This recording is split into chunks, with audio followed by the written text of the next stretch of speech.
Hi రా అందరికి. కవితక్క ప్రెస్ మీట్ పెట్టి చాలా గొప్పగా మాట్లాడింది కేసీఆర్ని కించపరుచుకుంటూ. 25 ఏళ్ళు వెనుకకు మీరు పోయి యువకులు అయ్యేది ఉంటే మాలాంటి యూత్ ఏం కావాలి అని చెప్పి మాట్లాడింది అక్క. చాలా గొప్పగా మాట్లాడింది. నీలాంటిది ఉండాలక్క యూత్లో, నిజంగా చెప్తున్నా.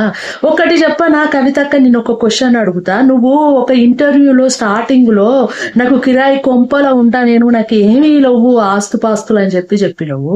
అదే స్టూడియోకు నువ్వు మళ్ళా ఇంటర్వ్యూ పోయినప్పుడు 25 లక్షల వాచ్ పెట్టుకొని పోతే అదే యాంకర్ నిన్ను అడిగిండు, నువ్వు కిరాయి కొంపలో ఉంటా అన్నదాని వేళ 25 లక్షల వాచ్ పెట్టుకున్నావు అని అడిగితే అప్పుడు నువ్వు తలకాయ దించుకున్నావు. అప్పుడు అసలు నిజం చెప్పాలంటే కవితక్క, మీలాంటోళ్ళు 20-30 మంది మంత్రులు ఎమ్మెల్యేలు ఊర్ల పట్టి సరిగ్గా పనులు చేయక ఫండ్స్ అన్ని మొత్తము సర్వణ ఆకుతే ప్రజలకు కోపం వచ్చి అక్కడ ఎమ్మెల్యేను అక్కడ మంత్రిని ఓడగొట్టాలనుకున్నారు. కానీ కేసీఆర్ ఇక్కడ ఉంటారనుకున్నారు వాళ్ళు. పాపం అడుగు, నువ్వు ప్రజలలో పోయి అడుగు, అదే సమాధానం చెప్తారు. కేసీఆర్ పోతాడని అనుకోలేదని.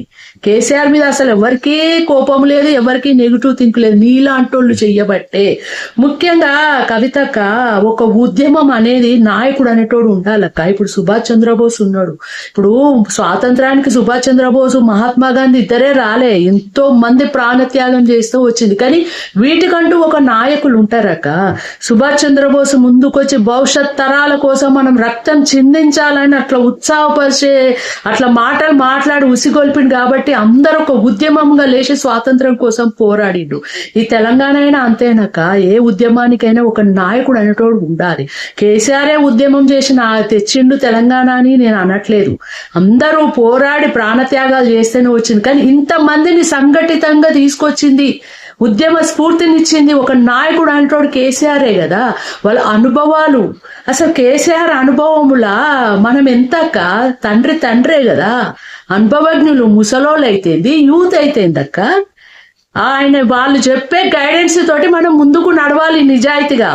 అంతేగాని అంత కరగడానికి తోసుకుంటా అంటే కాదు. ముఖ్యంగా రేవంత్ అన్న, మీరు కూడా మాకు రెస్పెక్టే, మీరు సీఎం, మిమ్మల్ని మేమేమి కించపరచాలని కాదు. మీరు మంచిగా ప్రజాపాలన చేస్తే మిమ్మల్ని కూడా మేము నెత్తిలో పెట్టుకొని పూజిస్తామన్నా, పేదల కోసము చేయాలన్నా ఏదే గాని నువ్వు హైడ్రా పేరు మీద ఇట్లా చేయడం అయితే కరెక్ట్ కాదు. ఎంతో మంది విలవిలబడి ఇట్లా గోస పడుకుంటూ ఏడుస్తున్నారు. రేవంత్ అన్న, పేద ప్రజల కోసం చేయండి, మీరు మంచి పరిపాలన ఇవ్వండి, మిమ్మల్ని కూడా మేము పూజిస్తాం. రేవంత్ అన్న వద్దు, ఇలా చెయ్యకండి. పేద ప్రజల కోసమే ప్రభుత్వం ఉండాలి. ఎందుకన్నా ప్రభుత్వానియే కదా భూములు. పేదవాళ్ళు ఉంటే ఏమైతుండే, ఎందుకు కూల్చోవలసి వచ్చింది అన్నిళ్ళు? ఇది ఎవరికి మంచిది కాదన్నా.